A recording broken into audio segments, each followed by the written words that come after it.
મોડું થઈ ગયું હતું નલી એટલે બાંધણી ના પહેરી પછી નીકળી ગઈ ફટાફટ લહેરિયું બાંધણી હા ભાઈ નથી વાતો કરતા 2 ઘડી 1 મિનિટ એટલે પછી લહેરિયું પહેરી લીધું આ સરસ છે નથી સારું લાગતું ઠીક બાંધણીનો કાર્યક્રમ હતો ઠીક બરોબર અચ્છા ચાલશે હવે હું શું કહું હા અમર તું રાખજે માં મારો ચૂડીને ચાંદલો ગીતાબેન અહીંયા આવી જાઓ ભલા અહીં બેહીએ નથી ત્રણેય જણ ભેગા થઈને પંચાયત કરતા ભાઈ જો હું તો ભજનમાં આવું ના બૈરી અડધું તો મને મગજ કાણું કરી નાખે છે અમર તું રાખજે માં કાંતિભાઈ ત્યાં હતા કાલ તમે ભજનમાં કેમ નહોતા ગયા તમને નહોતું કીધું તો આખા મંડળને કીધું હતું આ ચેતનાડી છે જ આવી લુચ્ચી એણે તમને નહીં કીધું હોય મને બહુ નથી કહેતી અરે નથી કરતા વાત તો ચેતના બેન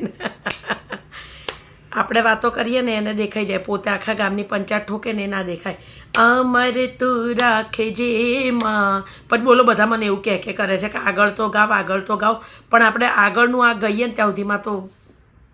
સમજ્યા ને તમે અને હું શું કહું કેમ કે પેલી રીટાડી ક્યાં ગઈ પ્રસાદના ટાઈમે જ આવશે લુચ્ચી જોજે અલી અહીં તો તું ભગવાનમાં કોઈ રસ નથી હું તને કહું ગામ પંચાયત કરવા જ લોકો આવતા હોય સોગંદથી બોલું તો ભગવાનના ભજનમાં આવી છું ખોટું નહીં બોલું 1 સેકન્ડ મારું મન છે ને ભગવાનના ભજનમાંથી હટે નહીં વાતો તો આમથી આપણે નથી કરતા ત્યાર શું અરે નથી કરતા વાતો આ તો એમનો પ્રોબ્લેમ હતો એટલે વાત કરીએ વાતો તો આમથી આપણે 4 ચોટલા ભેગા થઈને નહીં કરતા મંડળમાં આવ્યા એટલે ભજન જ કરવાનું ભગવાનનું નામ જ લેવાનું અમર તું રાખજે માં મારો ચૂડીને ચાંદલો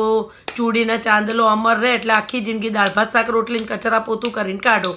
એવું થયું ને લીધું જીવન આમાં ગયું અલી અત્યારની છોડીઓને તો કેવી મજા આવે બપોર પડે ને તો ગ્રીન ટી પીવે અલી તો અને કંઈ કહીએ તો અમારા આવી છે ને ભાણિયાઓની વહુઓ આવી છે માથું ફોડે ને એવી બોન તો કશું કહેવાય નહીં અત્યારની છોડીઓને બાપ અને અત્યારે તો પેલો ટ્રેન્ડ ચાલે ને પેલા ગોડાઓનો જેનઝી એ વહુઓ આવી છે કશું ના બોલાય અલી તો વચ્ચે એકવાર મેં કીધું ને મેં બેટા તું ગ્રીન ટી પીવે છે તે કહે છે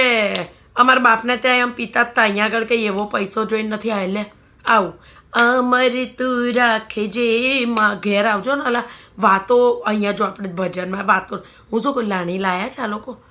અરે દર વખત હું ડોલ ચાલતા હશે આની પહેલાંય ડોલચું આલ્યું હતું ત્યાર શું કંઈક સારું ના હાલે માણસ ડોલચા તો કોઈ લાણી હોય અલી પણ લઈ લઈશું લાણી એટલે ભગવાનનો પ્રસાદ માતાજી લઈ લેવાનું અને શું કહું પ્રસાદમાં શું રાખ્યું છે શીરો અલા મને બહુ ભાવે તમારે ના ખાવો તમારો અપાસ છે હાર તો એક પડીઓ લઈ લેજો મને દઈ દેજો મને બહુ ભાવે ના જો ભગવાનનો પ્રસાદ તો માગીને ખવાય ભાઈ જો આપણે દિલના ચોખ્ખા માણસ